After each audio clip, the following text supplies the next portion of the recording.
11e secret du jiu-jitsu brésilien, l'initiative du combat. Entre parenthèses, être late, c'est l'expression la plus utilisée dans le monde du jiu-jitsu brésilien. Être late, je vous explique ça. En fait, quand vous êtes late, ça veut dire que c'est pas vous qui avez l'initiative du combat, c'est votre adversaire. Vous pouvez la récupérer et il deviendra à son tour late. Donc, on a l'image à gauche, la première image de deux personnes qui n'ont pas encore commencé leur combat, mais quand ils vont commencer, ils vont être face à face et personne ne sera late. Personne n'aura l'initiative du combat, mais ça va changer très vite. Aussitôt que quelqu'un a le bras de l'autre, aussitôt que quelqu'un a changé l'angle, on pourrait dire qu'il a l'initiative et son adversaire doit réagir. S'il ne réagit pas, la personne va un peu pouvoir piger tout ce qu'il veut et à faire avancer son combat d'une façon monumentale. Ce qui arrive, c'est qu'au début, les petites initiatives sont assez faciles à ramener. L'adversaire vous commence à aller sur le côté, vous retournez face à lui, puis bingo, c'est réglé. Mais plus ça avance, plus ça va vous coûter cher de ne plus être late. Donc, plus il va falloir que vous dépensiez de l'énergie, du temps, de l'effort pour reprendre l'avantage ou l'initiative. Donc, deuxième image, on a un monsieur qui a pris le dos, qui a pris un ceinturé du dos et qui est debout, presque en arrière. Et donc, son adversaire doit briser la grip, doit refaire face à son adversaire et ça va être difficile parce que la personne va essayer de le renverser, va essayer de prendre le dos et ça commence à être excellent ici, là. Mais ça peut être mieux. Notre adversaire pourrait être encore plus late.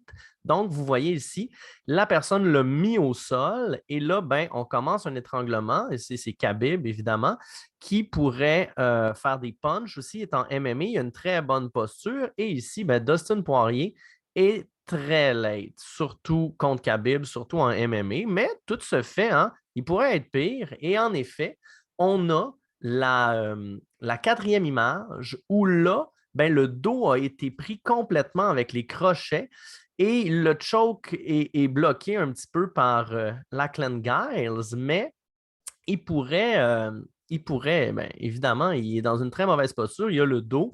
Et donc là, il faut qu'il ouvre les crochets, qu'il sorte du dos.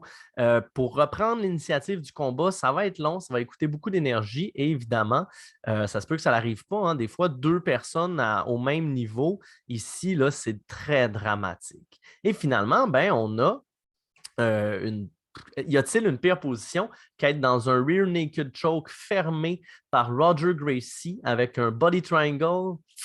C'est dur. Trouvez-la moi.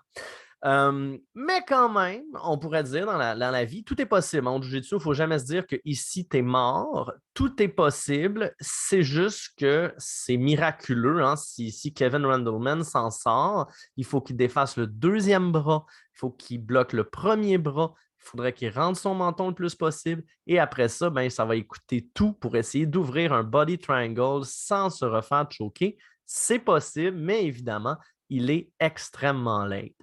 Comme vous pouvez peut-être comprendre, si on mettait un pourcentage de chance de reprendre l'initiative du combat, bien évidemment, il descend de plus en plus selon les images.